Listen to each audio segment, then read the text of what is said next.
Bonjour, bienvenue à cette mini-récup sur la résolution de problèmes à l'aide de la fonction polynomiale de degré 2. Donc, cette mini-récup s'adresse particulièrement aux élèves de la séquence SN et aux élèves en secondaire 5 TS, puisque on verra la fonction lorsqu'elle est décentrée, donc avec les paramètres A, H et K.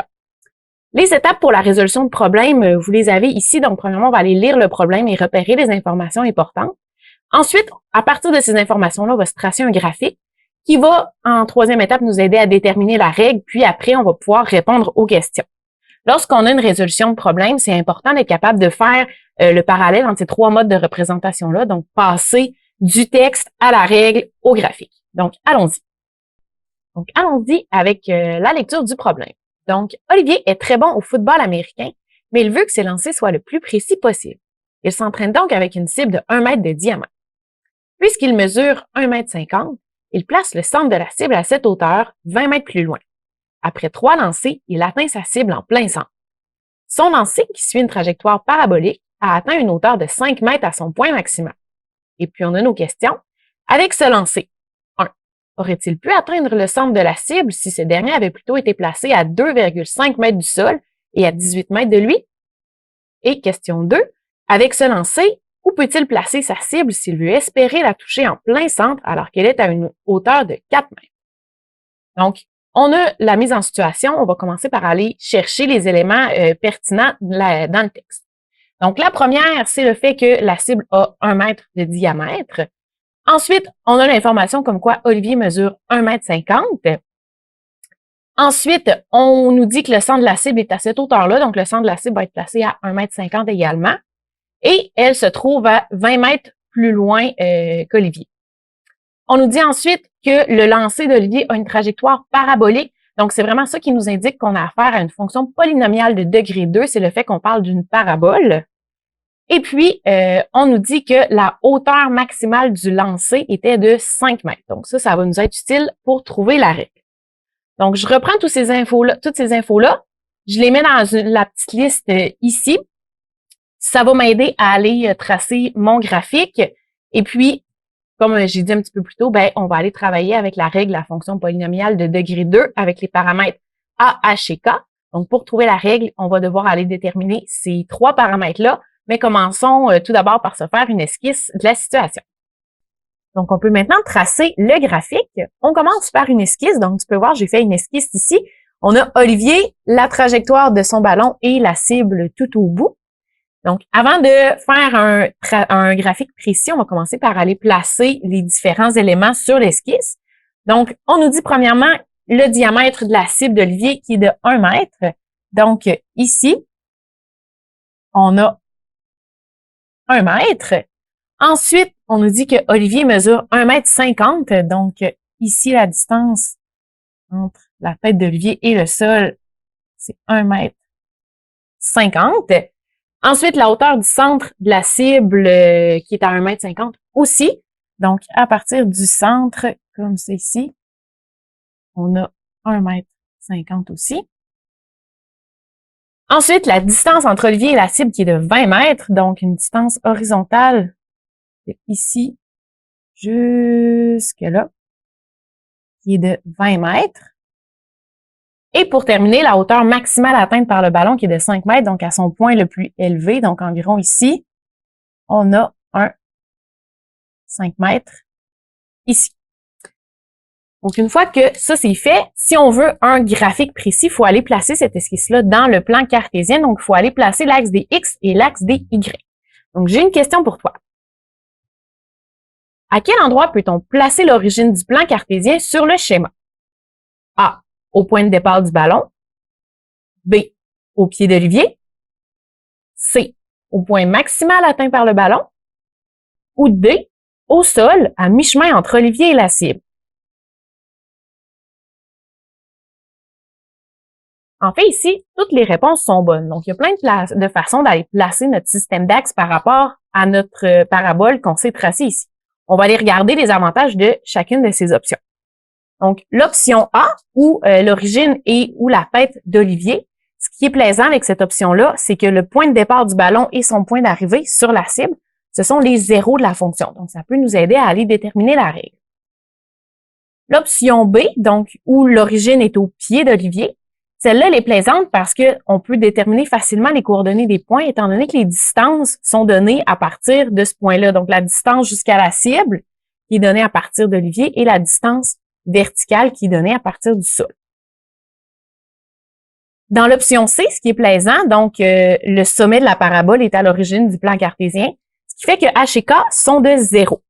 Si jamais tu veux voir cette option-là, ce que ça donne si on la prend, dans l'autre mini-récup, c'est exactement ce que j'ai fait. Donc, tu peux aller la consulter si ça te tente. Et dans l'option D, donc l'axe des X, est au niveau du sol et l'axe des Y est en plein centre de la parabole. Donc, ce qui est plaisant avec cette façon-là de placer les axes, c'est que pour aller déterminer les points, ça se fait bien parce que deux points qui ont la même hauteur, bien, automatiquement, leurs coordonnées en X vont être l'opposé l'une de l'autre. Pour cette mini-récup-ci, j'ai choisi l'option B. Donc, c'est avec ce graphique-là qu'on va aller travailler, celui où l'origine est au pied d'Olivier. Donc, pour poursuivre, on va aller chercher les coordonnées de certains points. Lorsqu'on travaille avec la fonction de degré 2, un point qui est très important, c'est le sommet. Donc, commençons avec lui. J'ai une question pour toi. Quelle est l'abscisse ou la coordonnée en X du sommet? Est-ce que c'est A, 5, B, 8,5, C, 10 ou D, 11,5? La bonne réponse est C. Effectivement, puisque le point de départ et le point d'arrivée du ballon sont à la même hauteur, ce sont deux points qui sont symétriques. Ce qui signifie que à partir d'Olivier jusqu'au centre de la parabole et du centre jusqu'à la cible, ces deux distances-là sont les mêmes. Donc, puisque d'Olivier jusqu'à la cible, on a 20 mètres, on peut tout simplement aller diviser par 2 et on obtient que le centre est à une coordonnée en X de 10. Ensuite, pour la coordonnée en Y, on le voit assez rapidement, la distance entre le point maximal et le sol, c'est de 5. Donc, la coordonnée en Y qui va être 5 juste ici. Ensuite, pour d'autres points, on peut aller trouver les coordonnées du point de départ du ballon. Donc, on a placé nos axes de façon que le point de départ, son abscisse soit 0. Et pour sa coordonnée en Y, on voit ici que la distance est 1,50 m, ce qui nous fait une coordonnée en Y de 1,5. On peut aussi aller déterminer la coordonnée du point d'arrivée du ballon. Donc, puisque à partir d'Olivier jusqu'à la cible, on a 20 mètres, ça nous fait un abscisse de 20. Et pour l'ordonnée, on a la même chose qu'Olivier, donc la cible est à 1,50 m du sol. Donc, ça nous fait une ordonnée de 1,5. Et c'est tout pour nos points. On est maintenant rendu à déterminer la règle de notre fonction. Donc, on doit remplacer les paramètres A, H et K. On commence par H et K puisque ce sont les coordonnées du sommet. Donc, je vais remplacer H par 10 puisque le H est la coordonnée en X du sommet. Et je vais remplacer K par 5 parce que K, c'est la coordonnée en Y du sommet. Une fois que c'est fait, il nous reste simplement à aller chercher la valeur du paramètre A et j'ai une question pour toi. Pour trouver la valeur du paramètre A d'une fonction polynomiale de degré 2, on peut utiliser les coordonnées du sommet. Est-ce que c'est vrai ou faux? C'est faux. Allons voir pourquoi. Donc, si on remplace le x dans la formule par 10 et on remplace f de x par 5, ça nous donne l'équation ici. Donc, en réduisant, on a dans la parenthèse 10 moins 10 qui donne 0. En faisant moins 5 des deux côtés, on obtient 0 à gauche. À droite, on fait 0 fois a. Donc, finalement, on arrive avec l'équation 0 est égal à 0, qui est vrai, mais qui ne nous aide pas à trouver la valeur de a puisqu'on l'a multiplié par 0, donc il a disparu de l'équation. C'est pourquoi on doit aller prendre la coordonnée d'un autre point. Donc, j'ai choisi d'utiliser le point 0, 1,5. Donc, je vais remplacer x par 0 et f de x par 1,5. Et il me reste plus qu'à aller isoler le paramètre a. Donc, je commence par faire moins 5 des deux côtés de l'égalité. Donc, ici, moins 5 et moins 5. Ça me donne moins 3,5 à gauche. Et de l'autre côté, j'ai moins 10, donc 0 moins 10 qui fait moins 10. Ça me donne moins 10 exposant 2 qui donne 100. Donc, le A il est presque isolé, il me reste juste à aller diviser par 100 des deux côtés. Donc, divise par 100 ici et ici.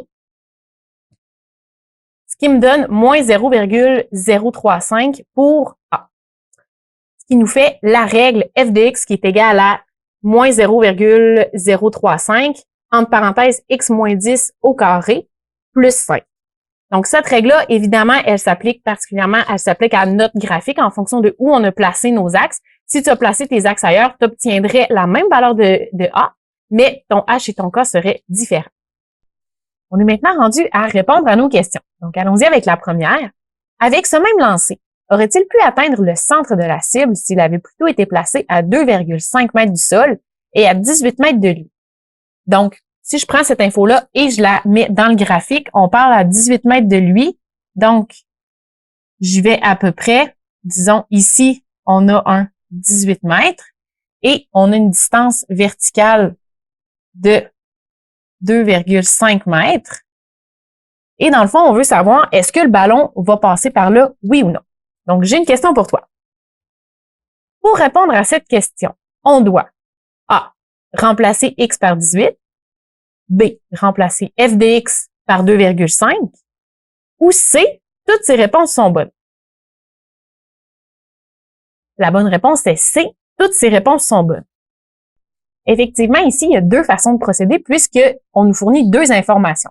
Donc, soit on prend le 18 mètres, qui est la distance, et on trouve la hauteur du ballon à cette distance-là, ou on fait l'inverse, on prend la hauteur de 2,5 et on trouve, ça nous donne quelle distance pour voir si c'est 18 ou pas tout à fait.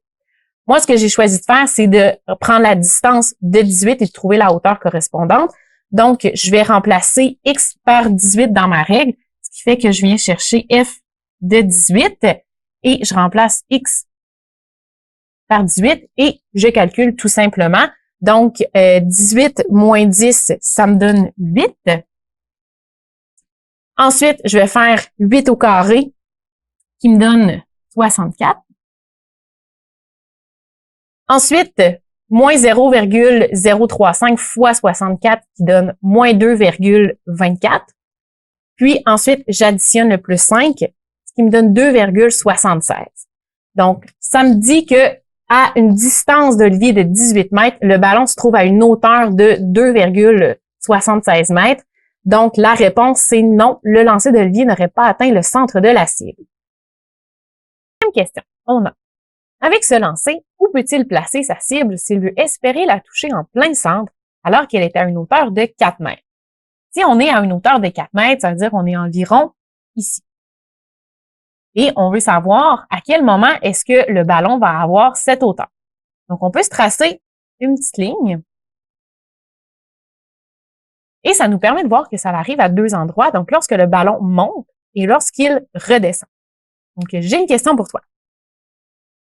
Lorsqu'on résout une équation polynomiale de degré 2, il y a toujours deux solutions. Est-ce que c'est vrai ou faux? C'est faux. Dans notre cas, on a deux solutions, mais si on avait demandé combien de fois le ballon atteint une hauteur de 5 mètres, par exemple, on aurait fait la ligne et on serait arrivé vis-à-vis le sommet. Donc, il y aurait juste eu une solution. Si on nous avait demandé une hauteur de 6 mètres, ça n'arrive pas, le ballon ne se rend pas jusque-là, donc il y a zéro solution. Donc, c'est possible d'avoir zéro, une ou deux solutions. Pour trouver la réponse à la question qu'on avait, donc, on doit remplacer f de x par 4. Donc, c'est ce que je vais faire. Je remplace f de x par 4 et je résous. Donc, je vais commencer par faire moins 5 des deux côtés pour isoler mon x. Donc, je fais moins 5 ici et moins 5 ici. Ça me donne moins 1 à gauche. Ensuite, pour isoler, je vais aller diviser des deux côtés par moins 0,035. Et je fais ça des deux côtés.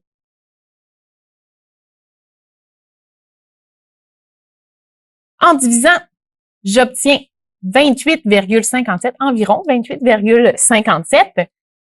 Rendu à cette étape, je dois me débarrasser de l'exposant 2.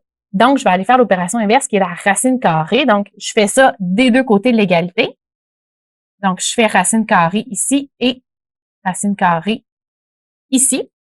Il faut se rappeler, lorsqu'on effectue une racine carrée, on obtient toujours deux réponses. Donc, la réponse positive et la réponse négative. C'est pourquoi ici, j'ai un plus ou moins 5,35 et à droite, il me reste juste x moins 10. Qu'est-ce que je fais pour gérer le plus ou moins? En fait, c'est que je vais aller séparer mon équation en deux. Donc, une où j'ai la valeur négative, donc moins 5,35, et une où j'ai la valeur positive, 5,35, et je vais les résoudre les deux une à une. Donc, il me reste juste à faire plus 10 des deux côtés. Pour la première équation, j'obtiens 4,65 et dans la deuxième, j'obtiens 15,35. C'est cohérent avec ce qu'on avait trouvé plus haut, donc on a bien deux réponses. Ce qui veut dire qu'au premier point, donc lorsque le ballon monte, la coordonnée ici en X est 4,65 et ici c'est 15,35. C'est directement nos réponses puisque la coordonnée en X, en fait, ça représente la distance entre Olivier et ce point-là, et ces points-là, en fait. Donc, notre réponse, c'est que Olivier devrait placer la cible soit à 4,65 mètres de lui, ou bien à 15,35 mètres de lui. J'espère que cette mini-récup t'a aidé à mieux comprendre la résolution de problèmes à l'aide de la fonction polynomiale de degré 2. Si jamais ça t'intéresse de voir le même problème qui a été effectué, mais en plaçant le système d'axe à un autre endroit, de façon à obtenir un H et un K de 0, je t'invite à écouter notre autre mini-récup. Sinon, tu peux aller consulter la page qui contient cette mini-récup. Tu vas y retrouver un résumé de ce qu'on a vu aujourd'hui. Tu vas avoir d'autres mini-récup de résolution de problèmes avec d'autres fonctions et tu vas avoir des exercices. À la prochaine!